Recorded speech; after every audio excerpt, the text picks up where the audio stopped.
Soy el ingeniero a cargo del sistema BLBI en AGO. Hoy vamos a hablar de nuestro sistema en forma integral. Voy a comenzar por la antena que está a mis espaldas, que se compone de un plato de 6 metros.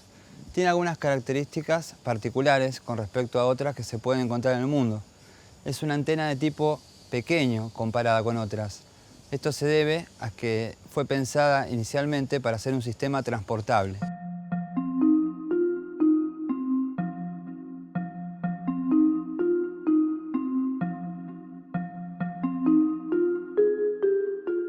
Se trata de una antena single offset. Esto quiere decir que, como vemos, el receptor, el foco, está desplazado del centro de la antena.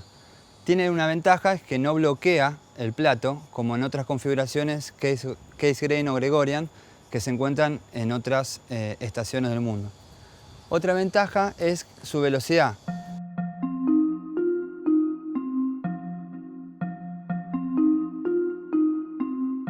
Al ser liviano, se puede mover a velocidades de 6 grados por segundo en azimut y 3 grados por segundo en elevación.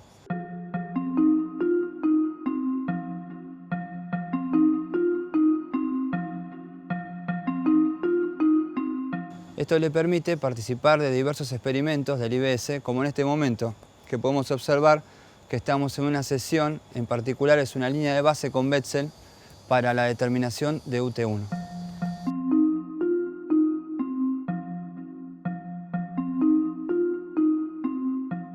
Su ubicación en el mundo también es estratégica, porque no hay muchas estaciones. De hecho, son menos de 10 en el hemisferio sur, contrarrestando casi 50 en el hemisferio norte. La importancia de AGO en el mundo es de gran valor. Actualmente AGO participa en diversas sesiones del IBS. El IBS es el Servicio Internacional de BLBI para la Geodesia y la Astronomía. Podemos mencionar las sesiones R1 y R4, que son servicios rápidos, las sesiones para determinación del marco de referencia celeste, CRD, sesiones en líneas de base directas con Betzel, que son sesiones intensivas de duración corta, 2 a 4 horas, y que se utilizan para la determinación de UT1. También formamos parte de sesiones regulares con el IBS que tienen que ver con líneas de base directas con O'Higgins, que es una base que se encuentra en la Antártida. Obviamente es muy importante nuestro aporte en ese lugar porque son todas estaciones que corresponden al hemisferio sur. BLBI es la única técnica geodésica que puede determinar posiciones celestes para el marco de referencia celeste, posiciones terrestres para el marco de referencia terrestre y también parámetros de rotación de la Tierra, para poder relacionar justamente estos dos marcos entre sí. El BLBI es una técnica interferométrica. Esto quiere decir que los datos que pueda aportar una sola estación o radiotelescopio no son suficientes. Necesitamos al menos correlar los datos de 2 antenas.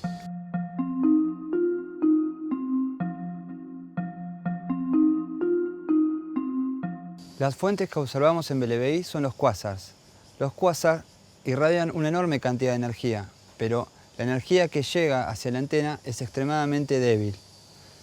Los quasars se encuentran para nosotros fijos en el espacio. Por eso, cuando dos estaciones observan el mismo quasar, el frente de onda plano que arriba a ambos platos de la antena llega a la Tierra con una diferencia, un retardo de tiempo que es directamente proporcional a la longitud de la línea base que separa una estación de la otra. El retardo entre el arribo de ambos frentes de onda a las 2 estaciones que corresponden a una línea de base es el producto fundamental para la geodesia. También otros productos son la tasa de variación de ese retardo y la frecuencia de interferometría. La sigla BLBI significa interferometría de base muy larga. Esto significa que las líneas de base se buscan que sean realmente muy distantes una de otra. Por ejemplo, la línea de base que formamos con Betzel actualmente es de 10.084 kilómetros. ¿Por qué se buscan líneas de base tan largas? Porque es directamente proporcional a la resolución que obtendremos. Cuanto más larga sea la distancia entre 2 estaciones que conforman una línea base, mayor es la resolución que vamos a obtener de la interferometría. La distancia entre estas 2 estaciones se mide de punto invariante a punto invariante. El punto invariante de nuestra antena se encuentra en la intersección de los ejes de acimut y elevación. Existen otros puntos de referencia en la antena. Uno de ellos es el punto de referencia geométrico que se da en la interfaz entre la radiación libre y la transmitida por medios confinados. Otro punto de referencia tiene que ver con el punto de referencia temporal. El punto de referencia temporal se da físicamente en el lugar de inyección de pulsos de calibración de fase.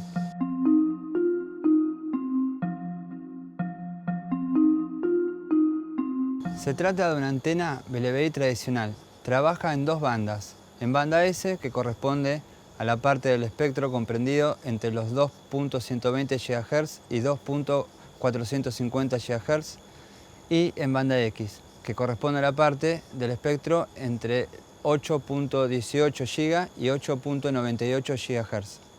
En el frontend del receptor podemos ubicar distintos sistemas. La primera parte de recepción se corresponde obviamente por el feed, que para banda S la recepción se realiza con una bocina corrugada convencional, y en banda X se corresponde con una barra dieléctrica que pasa justo por el medio de esa bocina corrugada. Otros sistemas conforman el frontend. Tenemos toda la parte de los osciladores locales que están alimentados por frecuencias que extraemos de los másteres de hidrógeno justamente para que actúen como referencia de toda la temporización de los circuitos del receptor. El oscilador local del frontend se alimenta de una línea de 5 MHz, como dije, extraída de los másteres, y tiene dos salidas, en 20-20 y 80-80 MHz para los mezcladores. Las salidas de frecuencia intermedia van de 190 a 430 MHz para banda S y de 100 MHz a 900 MHz para banda X. Dichas salidas de frecuencia intermedia son las que llegan a la sala de control en el contenedor de AGO2 a través de cables coaxiales RG214 que atraviesan las cámaras subterráneas de cableado de señales. Dentro del frontend encontramos otros sistemas. Uno de ellos es el sistema de calibración. El sistema de calibración está formado por los diodos de calibración de ruido que se utilizan para medir las variaciones de sensibilidad del receptor y el sistema de phase call. El sistema de phase call se corresponde con una unidad que inyecta pulsos en la boca del feed que atraviesan todo el camino de la señal hacia el backend. Estos trenes de pulso de calibración se inyectan físicamente en el mismo lugar que lo hacen las señales de calibración de ruido. Al atravesar, como dijimos, el mismo camino de las señales radioastronómicas, experimentan los mismos cambios de retraso de fase. La señal de phase call se recupera digitalizada en los correladores, que pueden extraerla y eliminar este error sistemático. Dentro del frontend del receptor también se encuentra alojado la primera etapa de amplificación. La primera etapa de amplificación se encuentra localizada dentro de un contenedor criogénico sellado al vacío. Allí se ubican dos etapas refrigeradas a 20 y 70 grados Kelvin. Esto es aproximadamente 250 grados bajo cero. Esto es así, la primera etapa de amplificación debe encontrarse dentro de un ambiente refrigerado a estas temperaturas, debido a que no solamente debemos maximizar la ganancia, sino que también debemos reducir el ruido espurio lo suficiente como para que nuestras señales, que son verdaderamente débiles provenientes del espacio exterior, puedan sobresalir. El vacío evita al máximo la transferencia térmica con el exterior, manteniendo las temperaturas criogénicas nominales. El sistema de refrigeración es un ciclo de helio cerrado. Consta de un compresor de helio y un cabezal o cold head.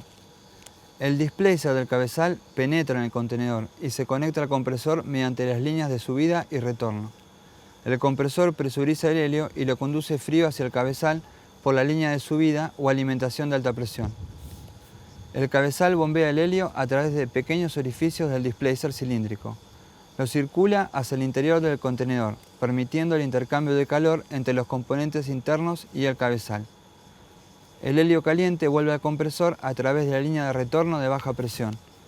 Es de vital importancia para las exactitudes y los experimentos que el sistema criogénico se encuentre operando en forma óptima, ya que la temperatura del sistema depende principalmente de la eficiencia de los amplificadores de bajo ruido.